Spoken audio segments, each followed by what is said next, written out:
Twin shadows of Hangman's Gulch, Cheyenne Sisters' haunt, a frontier town, Colorado, 1879. The sun was setting behind the rugged mountains as the wind howled through Hangman's Gulch, a town caught between civilization and lawlessness. It was a mining town, but more than that, it was a place where people came to hide, to escape, or sometimes to disappear entirely. There were whispers that the town had been built on blood. Many believe the name Hangman's Gulch wasn't just for show. It was earned by the violent history of the place. Most of the miners were rough men, hardened by the wild landscape and the constant struggle to find fortune. But it wasn't just the miners who filled the streets. There were gamblers, outlaws, and thieves, all walking around like they owned the town. The laws here were loose, and justice was often served with a quick draw of a gun. Among the many families living in the town, there were two sisters whose story was different from the rest. Nial and Atsadi were of the Cheyenne tribe. Nial, the older of the two, was known for her strength and fierce independence. She had always looked after her younger sister, Atsadi, who was quiet and thoughtful. While Nial carried herself like a warrior, Atsadi had a gift. She was in touch with the spirits. People in the town didn't understand it, but there was something about Atsadi's calm demeanor that made even the toughest men feel uneasy. The sisters had come to Hangman's Gulch several years ago, hoping to find a new life away from the war and struggles of their people. But the Wild West was no place for a peaceful life, and they soon learned that the town's reputation wasn't just a rumor. It started when Nial's husband, Tahoma, was hired by a group of local miners to scout new territory. The work was dangerous, and he was often gone for days at a time. But the pay was good, and Tahoma wanted to make sure that he could provide for his family. He had always promised Nial that he would return safely, but one day he did not. Word came from the miners that Tahoma had been murdered by a gang of outlaws who had been terrorizing the region. The gang had been known for raiding miners, stealing supplies, and leaving no survivors. They had attacked Tahoma's party, killing everyone in cold blood. The miners who escaped managed to run back to Hangman's Gulch, but Tahoma was gone. She had lost her husband and her protector, but she was not one to let grief take hold of her for long. Her anger burned bright. She didn't want to just mourn her husband's death. She wanted justice, and she was willing to take matters into her own hands. Atsadi, on the other hand, was torn. She had felt the darkness surrounding the event, but she also understood the power of forgiveness and peace. However, Nial was determined to avenge Tahoma's death, and nothing would change her mind. The sisters' grief soon turned into a plan for revenge. They knew the name of the gang responsible, the Red Hand. The group had been causing trouble for months, and it was said that they had ties with many people in Hangman's Gulch. Dangerous move, but Niall had no fear. She wanted them to pay for what they had done. Atsadi, on the other hand, began to experience strange dreams that seemed more like warnings. In these dreams, she saw the spirits of her ancestors standing before her, their faces somber. They tried to speak to her, but the words were always drowned out by the howling wind. Atsadi couldn't understand the dreams fully, but there was a deep unease in her heart. She knew that seeking vengeance would come at a cost, but what that cost was, she couldn't say. As Nial prepared for what she believed was justice, Atsadi sought guidance from Old Feather, the town's mystic. Old Feather was an old woman who had lived in the mountains for years, and she was known for her ability to communicate with the spirits. Many in the town thought her to be a witch, but Atsadi had always felt a connection to her. She believed that Old Feather could help her understand the messages in her dreams. When Atsadi arrived at Old Feather's home, she found the woman sitting by a fire, her weathered face hidden beneath a shawl. The room smelled of herbs, and the shadows danced on the walls as the flames crackled. "I need your help," Atsadi said quietly. "My sister is planning to seek revenge on the Red Hand. I fear what will happen if she does." Old Feather didn't speak immediately. Instead, she stared into the fire, her eyes distant. After a long silence, she spoke, her voice low and steady. "Revenge is a powerful thing," she said. "It can bring peace, but it can also bring darkness. You cannot undo what is already done, but if you choose to follow this path, the spirits will guide you. You must decide whether to honor your sister's wishes or to listen to what the ancestors are trying to tell you." Atsadi left Old Feather's hut that night with a heavy heart. She didn't know what to do. She loved her sister and understood her need for justice, but she also feared that taking matters into their own hands would only lead to more violence and bloodshed. The next day, Nial went to gather weapons and supplies, preparing herself for the confrontation. Atsadi stayed behind, trying to make sense of the dreams that had been haunting her. Every night, the spirits appeared in her dreams, their faces filled with sorrow. Atsadi felt as though they were warning her, but she couldn't understand what it all meant. As Nial set off to confront the Red Hand, Atsadi stayed behind, torn between love for her sister and fear of the unknown. She didn't know what the future held, But she couldn't shake the feeling that the sisters were about to be caught in a web of violence and darkness that they might not be able to escape from. With a wind howling through the streets of Hangman's Gulch, the two sisters were about to embark on a journey that would change their lives and the fate of the town forever. Etched, however, was beginning to question whether revenge would truly bring them peace, or if it would destroy them both. The wind howled through the trees, carrying with it a strange chill. Neil stood at the edge of Hangman's Gulch, staring out at the horizon. She had always known that vengeance could be a dangerous path, but the anger burning inside her made it feel like the only choice. Her husband's death had not been avenged, and it was time to make the ones responsible pay. Every day that passed without justice felt like a weight pressing on her chest, heavier with each breath she took. Etched, however, wasn't so sure. She had always trusted her sister, and she could feel Neil's pain, but something deep inside her told her that the anger that drove Neil was only going to lead them into darkness. The spirits had been trying to speak to her, but she didn't understand the messages.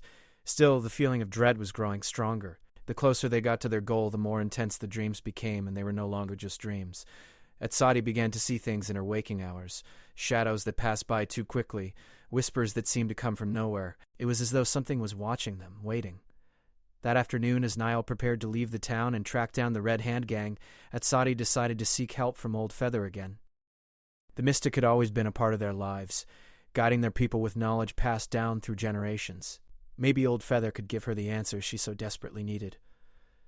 When Etched arrived at Old Feather's small cabin, the air felt heavier than before. It was as though the very ground beneath her feet was alive with energy.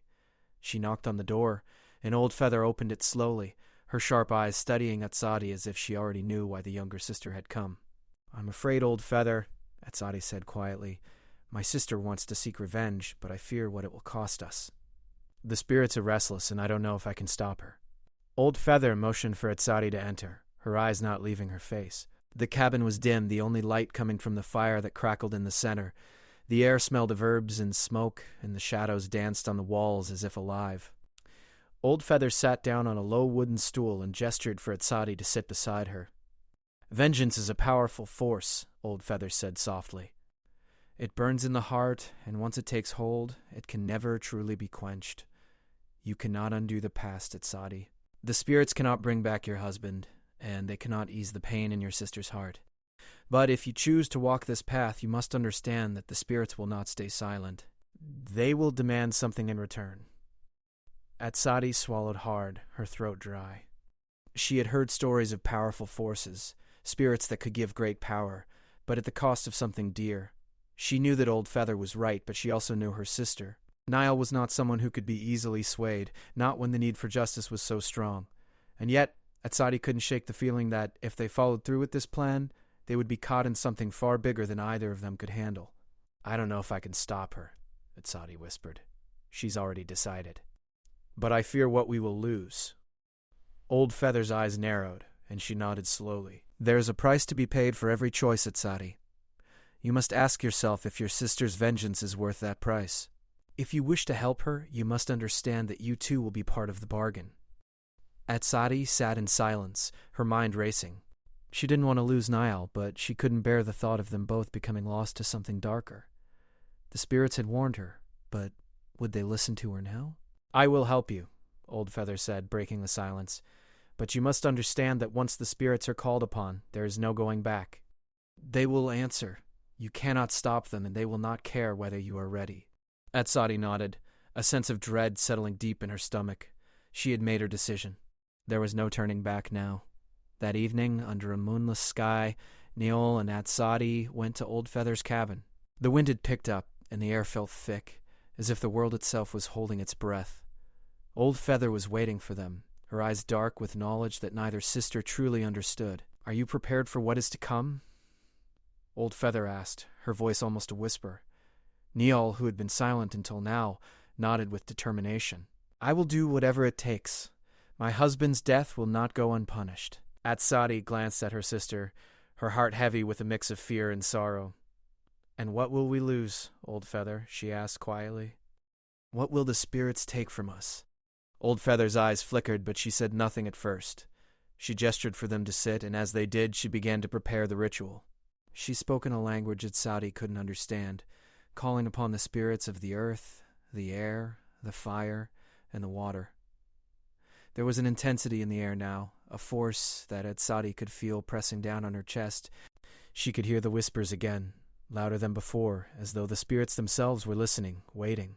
Suddenly, Old Feather stopped speaking and turned to face them. Her eyes were full of something ancient and powerful. "The spirits will grant you what you seek," she said, "but they will take a part of your soul in return.